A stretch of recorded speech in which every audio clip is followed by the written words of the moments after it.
नंद लाला ने माता यशोदा जी सांभरे, ममता नी मूर्ति मारी रह गई गोकुल मां। रस्ता में यूं पूछने केम छो, तमे केम छो? ऐसे नहीं पूछते होंगे लाल जी। देव की मैया थाल लेकर के आई, लाला भोजन सरस छे। ठाकुर जी तो यहां भी यही बोल, कैसो भैया सब आनंद है, चकाचक घुट रही है कि ना घुट रही? यहां ठाकुर जी अपनी ब्रजभाषा ही बोलते होंगे।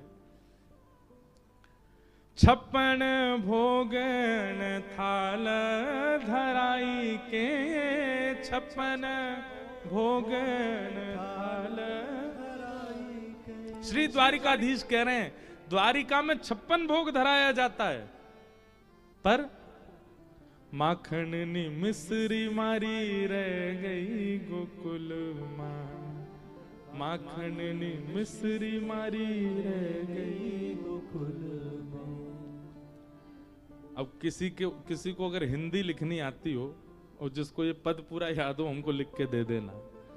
अब गुजराती में नहीं लिखना, भाषा गुजराती हो पर लेखनी हिंदी हो तो दे देना, तो हम गाएंगे इसको कथा में। बहुत सुंदर। तो लोग बाग कहते हैं ठाकुर जी गुजरात में इतने वर्ष तक रहे, आपके ब्रज में 11 वर्ष 56 दिन रहे बस।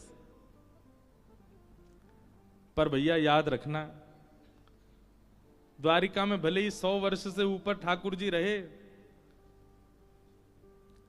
पर आज भी पूरे कलिकाल में किसी भी मानव के हृदय पर जो प्रभाव 11 वर्ष की लीला डाल देती है, वो द्वारिका लीला नहीं डाल पाती।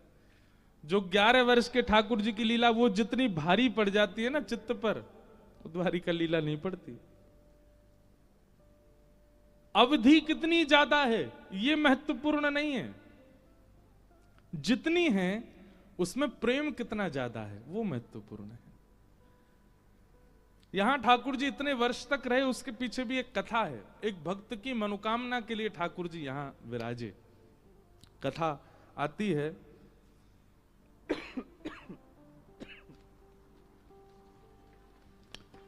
आज हमारा हवन था ये समुद्र तट पर, तो हमारे पंडित जी महाराज संकल्प जब बोल रहे थे, तो संकल्प में आपने बोला था